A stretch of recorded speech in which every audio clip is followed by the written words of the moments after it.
বাহ, এ দেখি টুনির বাসায় দুটো ছানা আছে।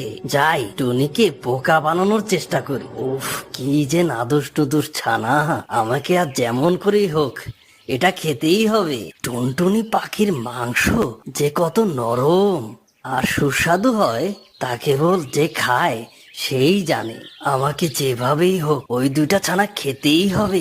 এই বেটা টুনি, তোর ছানা দুটোকে নিচে ফেলে দে, তা না হলে আমি যদি গাছে উঠি তাহলে কিন্তু তোর ছানাদের সাথে সাথে আমি তোকেও গিলে খেয়ে ফেলবো। কেন? তুমি কি বানর নাকি সাপ যে গাছে উঠবে? তুমি তো একটা শিয়াল, তুমি কিভাবে গাছে উঠবে? আমাকে তুমি বোকা পেয়েছো নাকি যে তোমার ভয়ে আমার ছানা দুটোকে নিচে ফেলে দিব? তোমার যদি ক্ষমতা থাকে তাহলে তুমি উপরে এসো, উপরে এসে আমার ছানা দুটো খেয়ে যাও। এখনো সময় আছে, তোকে ভালোই ভালোই বলছি, এখনই তোর ছানাদের নিচে ফেল, তা না হলে সত্যি সত্যি আমি কিন্তু তোর বাসার উপর উঠে যাব। তখন কিন্তু আমি তোর ছানাদের সাথে সাথে তোকেও খেয়ে ফেলবো। বললাম তো, যদি তুমি পারো তাহলে আমার বাসায় চলে এসো। তুমি গাছের উপরে এসে কেমন করে আমার ছানা খাও আমি তাই দেখবো। না না, ভেবেছিলাম টুনিকে বোকা বানিয়ে ওর কচি ছানাদের খাবো, কিন্তু দেখছি বেটা অনেক চালাক। টুনির গাছটা দেখছি অনেক চিকন, এই গাছটা যদি আমি ঝাঁকাতে শুরু করি তাহলে তো বাচ্চাগুলো উপর থেকে নিচেই পড়বে, আর আমি তখন ওই বাচ্চাগুলোকে খেতে পারবো।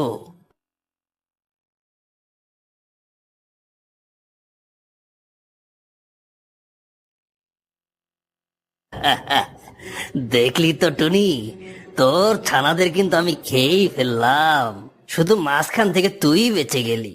আমি যদি সত্যি সত্যি গাছে উঠতে পারতাম তাহলে কিন্তু আমি তোকেও গিলে খেতাম। আমি এখন যাই, তোকে বাঁচিয়ে রেখে লাভই হয়েছে। তুই আবারও ডিম দিবি আর আমি আবারও তোর বাচ্চা খাবো। তুমি খুবই বাজে একটা শিয়াল। আমার ছোট্ট ছোট্ট নিষ্পাপী বাচ্চাদের খেয়ে তোমার কি লাভ হলো? তোমার তো পেটও ভরলো না, তাহলে কেন তুমি আমার ছানা দুটো খেলে? আরে বলো, তুই কি বুঝবি? তোর ছানাগুলোকে খেয়ে আমি যে কি মজা পেয়েছি তা তো বলে বোঝানো যাবে না। এরকম মজাদার খাবার আমি আমার জীবনেও খাইনি। তবে তুই টেনশন করিস না, এর পরের বারও কিন্তু আমি তোর ছানাদের খাবো। এখন এক কাজ কর, তাড়াতাড়ি ডিম পার আর সেই ডিম থেকে একটু মোটা কাটা বাচ্চা তৈরি কর। আরে, টুনির ছানাদের খেলাম তো তা অনেক দিন হয়ে গেল, এর মধ্যে মনে হয় টুনি আবার ডিম পেড়েছে, আর ডিমগুলো ফুটে বোধহয় বাচ্চাও বের হয়েছে।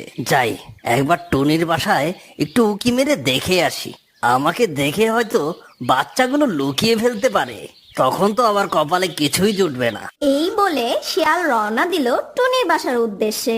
এইদিকে টুনি আরো দুটি ছানা ফুটিয়েছে। আগের মতনই টুনি তার ছানা দুটোকে পাহারা দিচ্ছিল।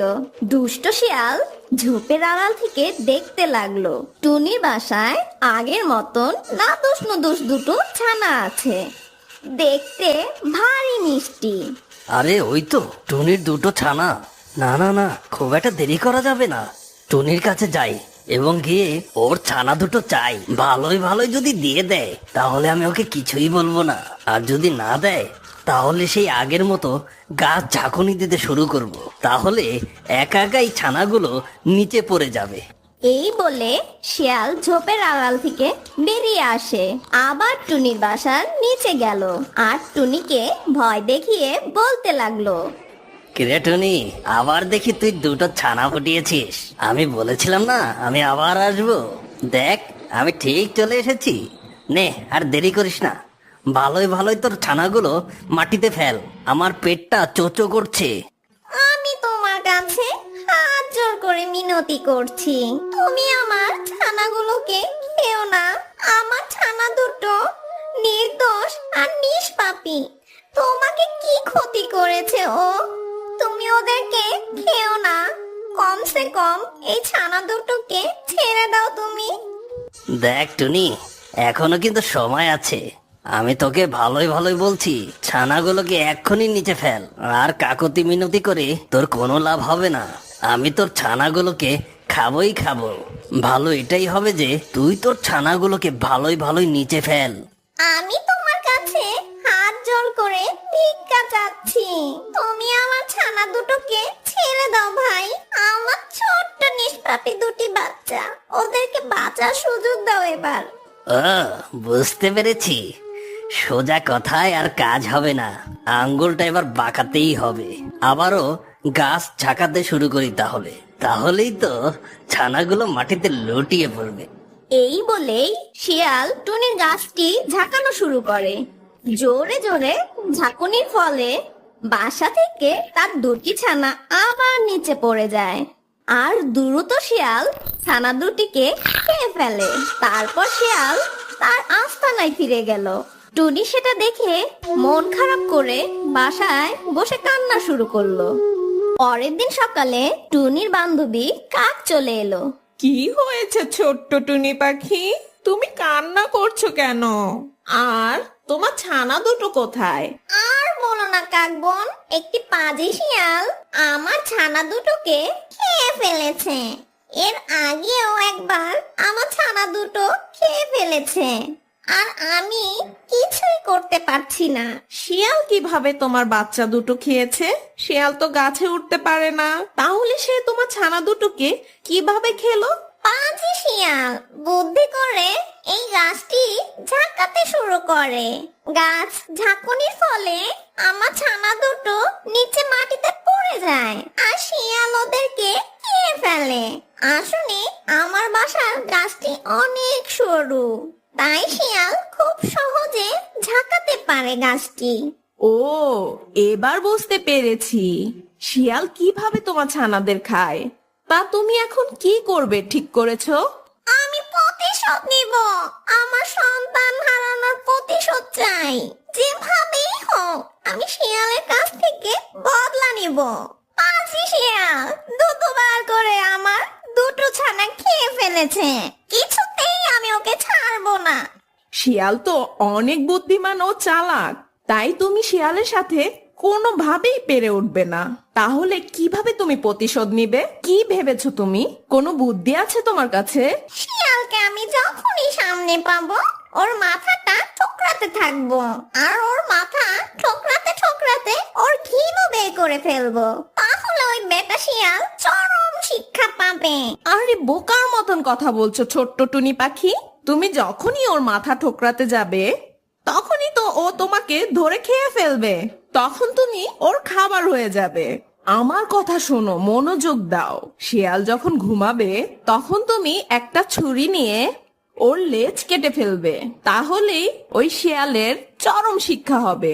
লেজ হচ্ছে শিয়ালের সবচেয়ে প্রিয় জিনিস। তুমি যদি ওর লেজটা কেটে ফেলো তাহলে এই জঙ্গলে ওর মুখ কাউকে দেখাতে পারবে না, আর লজ্জাতেই ও মারা যাবে। ঠিক বলেছ কাক বন্ধু, এই কাজটাই করতে হবে। শিয়ালের লেজটা কেটে দিলে ও কোনো মতেই মুখ দেখাতে পারবে না। তাহলে একদিন সুযোগ বুঝে ও লেজটা কেটে দিতে হবে। এরকম টুনিকে বুদ্ধি দিয়ে কাক সেখান থেকে চলে যায়, আর টুনি একা একা সেখানে বসে থেকে ভাবতে শুরু করে। কাক আমাকে সঠিক বুদ্ধি দিয়েছে, এতে আমার কোনো ক্ষতি হবে না, কিন্তু শিয়ালের অনেক বড় ক্ষতি হয়ে যাবে। আর ও লজ্জাতে এই বনেই থাকতে পারবে না। এখন যেভাবেই হোক আমাকে একটা ছুরির ব্যবস্থা করতে হবে। শিয়ালের লেজ কেটে দেব, তাহলেই হবে শিয়ালের উচিত শিক্ষা। এই বলেই টুনি পাখি পাশের গ্রামে ছুরির ব্যবস্থা করতে যায়। আর একদিন শিয়াল খাওয়া দাওয়া করে আরামায়েশে ঘুমাচ্ছিল। তখনই টুনি সেখানে একটি ধারালো ছুরি নিয়ে চলে আসে, আর সুযোগ বুঝেই শিয়ালের লেজটা কেটে দেয়, আর শিয়ালেরও ঘুম ভেঙে যায়। আর টুনি দেরি না করেই তাড়াতাড়ি সেখান থেকে চলে যায়। ওরে বাবা রে, এ কি সর্বনাশ হলো! টুনি দেখি আমার লেজটা কেটে দিল। এখন আমি কি করব? লেজ ছাড়া এই জঙ্গলে আমি কিভাবে বের হব? আমার তো মানিজ্যতের ফালুদা হয়ে গেল। আমি এখন মুখ দেখাবো কি করে? আমার তো আর কোনো মান সম্মানই থাকলো না। লেজ ছাড়া দেখতে তো আমাকে জোকারের মতো লাগছে। আমার তো সবই শেষ হয়ে গেল। এই বলে সেই শিয়াল তা বন্ধুরা, আজকের গল্পটি তোমাদের কাছে কেমন লাগলো তা অবশ্যই কমেন্টে আমাদের জানিয়ে দিও। আর হ্যাঁ, যারা এখনো আমাদের চ্যানেল সাবস্ক্রাইব করনি তারা অবশ্যই আমাদের চ্যানেলটি সাবস্ক্রাইব করে পাশে বেল বাটনটি অন করে দিও। তো দেখা হচ্ছে পরবর্তী ভিডিও।